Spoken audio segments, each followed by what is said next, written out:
Hello hi friends, welcome back to my YouTube channel. ಸದಾ ಆರೋಗ್ಯವಾಗಿರಲು ಹಿರಿಯರ ಕೆಲವು ಸಲಹೆಗಳು. ವಿಡಿಯೋವನ್ನು ಸ್ಕಿಪ್ ಮಾಡದೆ ಕೊನೆವರೆಗೆ ನೋಡಿ. ವಿಡಿಯೋ ಇಷ್ಟ ಆದರೆ ಲೈಕ್ ಮಾಡೋದನ್ನು ಮರಿಬೇಡಿ. ಕೂದಲಿನ ಉದ್ದವನ್ನು ಹೆಚ್ಚಿಸಲು ತೆಂಗಿನ ಎಣ್ಣೆಯಲ್ಲಿ ನೆಲ್ಲಿಕಾಯಿಯ ಪುಡಿಯನ್ನು ಮಿಶ್ರಣ ಮಾಡಿ ಕೂದಲಿಗೆ ಹಚ್ಚಿ ಚೆನ್ನಾಗಿ ಮಸಾಜ್ ಮಾಡಿದರೆ ಕೂದಲು ಉದುರುವುದು ತಪ್ಪಿಸಿ ಕೂದಲು 2 ಪಟ್ಟು ವೇಗವಾಗಿ ಬೆಳೆಯುತ್ತದೆ.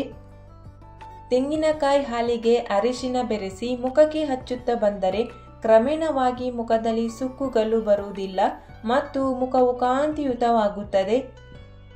ನಿಮ್ಮ ಸ್ಕಿನ್ ಯಾವಾಗಲೂ ಸುಂದರವಾಗಿ ಗುಲಾಬಿ ಬಣ್ಣದಿಂದ ಕೂಡಿರಬೇಕಾದರೆ ಪ್ರತಿದಿನ ರಾತ್ರಿ ಮಲಗುವ ಮೊದಲು ಸ್ವಲ್ಪ ಬೀಟ್ರೂಟ್ ರಸದಲ್ಲಿ ಬಾದಾಮಿ ಎಣ್ಣೆಯನ್ನು ಸೇರಿಸಿ ಹಚ್ಚಿಕೊಳ್ಳಿ.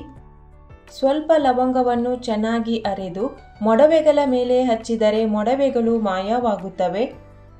ಓಂ ಕಾಲನ್ನು ವೀಳ್ಯದೆಲೆಯಲ್ಲಿ ಇಟ್ಟು ಸೇವಿಸಿದರೆ ಗಂಟಲು ನೋವು, ಕಫ ಕಡಿಮೆಯಾಗುತ್ತದೆ.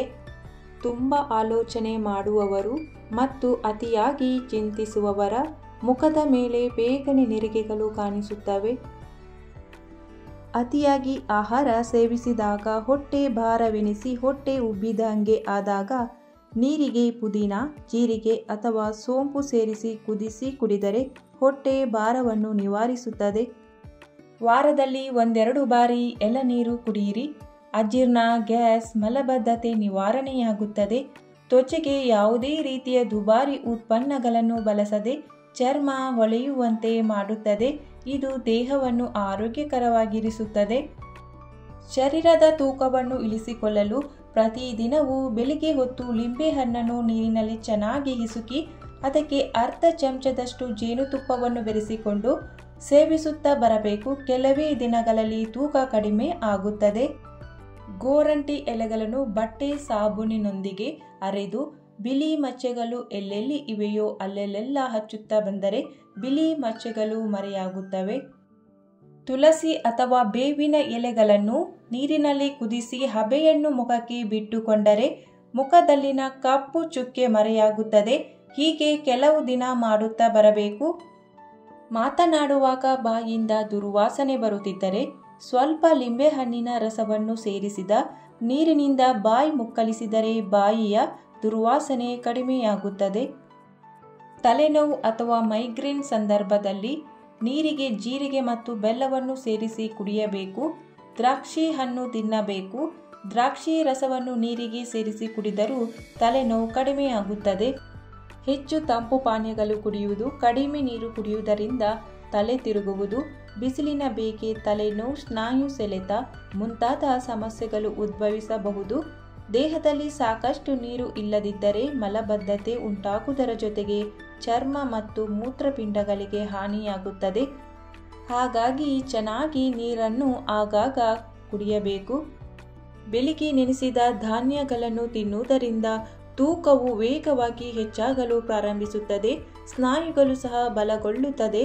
ದೇಹಕ್ಕೆ ಬೇಕಾಗಿರುವ ಶಕ್ತಿ ಸಿಕ್ಕುತ್ತದೆ. ಪ್ರತಿದಿನ ಸ್ನಾನ ಮಾಡುವಾಗ ಕಡಲೆ ಹಿಟ್ಟನ್ನು ಮೈಗೆ ಹಚ್ಚಿಕೊಂಡು ಸ್ನಾನ ಮಾಡಿದರೆ ಹೆಚ್ಚಾಗಿ ಬೆವರುವುದು ನಿಲ್ಲುವುದಲ್ಲದೆ ಬೆವರಿನ ವಾಸನೆ ಇರುವುದಿಲ್ಲ. ಹೈ ಹೀಲ್ಡ್ ಚಪ್ಪಲಿ ಅಥವಾ ಪಾಯಿಂಟೆಡ್ ಚಪ್ಪಲಿಯನ್ನು ಕೆಲವು ಗಂಟೆಗಳ ಮಟ್ಟಿಗೆ ಧರಿಸಬಹುದು. ಇಡೀ ದಿನ ಅವುಗಳನ್ನು ಧರಿಸಿದರೆ ಅನಾರೋಗ್ಯ ಉಂಟಾಗುತ್ತದೆ.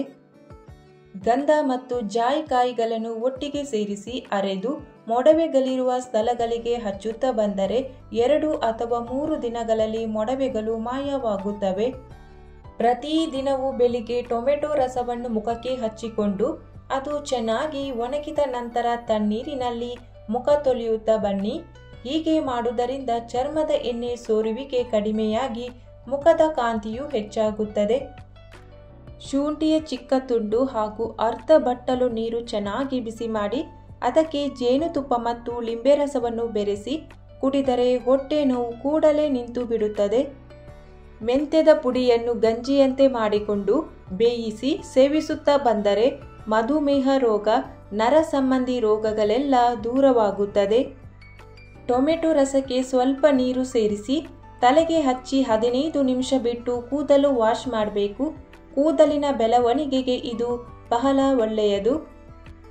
ರಾತ್ರಿ ಮಲಗುವ ಮುನ್ನ ಬಿಸಿ ಹಾಲಿಗೆ 1 ಚಮಚ ತುಪ್ಪ ಸೇರಿಸಿ ಮಲಗುವ ಮುನ್ನ ಕುಡಿದರೆ ಮಲಬದ್ಧತೆ ಸಮಸ್ಯೆ ನಿವಾರಣೆಯಾಗುತ್ತದೆ.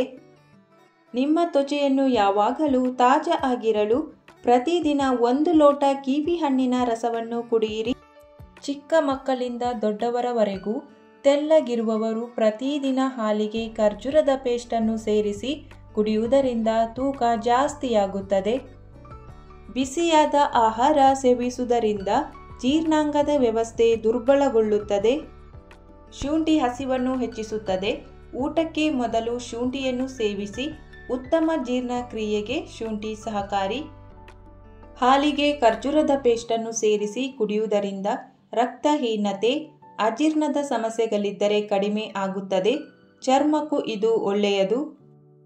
ಹತ್ತಿ ಹಣ್ಣನ್ನು ಪ್ರತಿದಿನವೂ ಒಂದರಂತೆ ಸೇವಿಸುತ್ತಾ ಬಂದರೆ ಮುಖದ ಮೇಲಿನ ಬಿಳಿ ಮತ್ತು ಕಪ್ಪು ಕಲೆಗಳು, ಚರ್ಮ ರೋಗಗಳು ಗುಣವಾಗುತ್ತವೆ.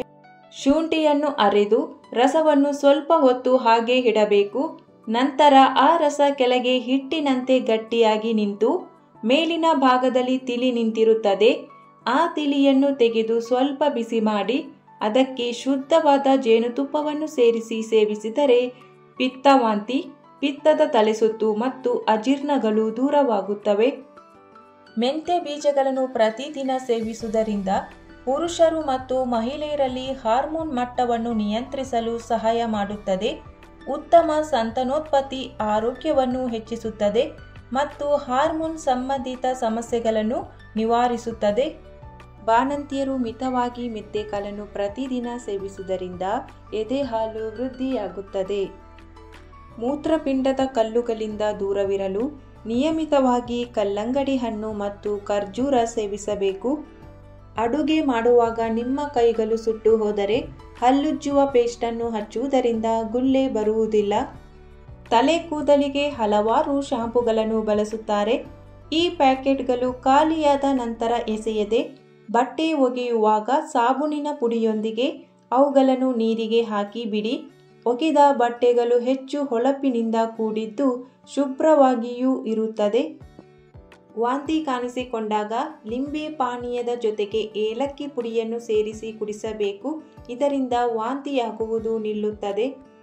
ಹಲ್ಲು ನೋವಿನ ಸಂದರ್ಭದಲ್ಲಿ ನೋವು ಇರುವ ಹಲ್ಲಿಗೆ ಲವಂಗದ ಎಣ್ಣೆಯನ್ನು ಹಚ್ಚುವುದರಿಂದ ನೋವು ಕಡಿಮೆಯಾಗುತ್ತದೆ. ನೀರಿಗೆ ಲಿಂಬೆಹಣ್ಣು, ಉಪ್ಪು, ಸಕ್ಕರೆಯನ್ನು ಬೆರೆಸಿ ಕುಡಿಯುವುದರಿಂದ ತಲೆ ತಿರುಗುವಿಕೆ ನಿಲ್ಲುತ್ತದೆ. ರಾತ್ರಿ ಮಲಗುವ ಮೊದಲು ಹಾಲಿನೊಂದಿಗೆ ಬೆಲ್ಲವನ್ನು ಬೆರೆಸಿ ಕುಡಿಯುವುದರಿಂದ ಉತ್ತಮ ನಿದ್ರೆ ನಿಮ್ಮದಾಗುತ್ತದೆ. ಕೊಬ್ಬರಿ ಎಣ್ಣೆಯನ್ನು ಗೋರಂಟಿಗೆ ಬೆರೆಸಿ ತಲೆಗೆ ಹಚ್ಚುವುದರಿಂದ ಕೂದಲು ಉದ್ದ ಮತ್ತು ದಟ್ಟವಾಗಿರುತ್ತದೆ.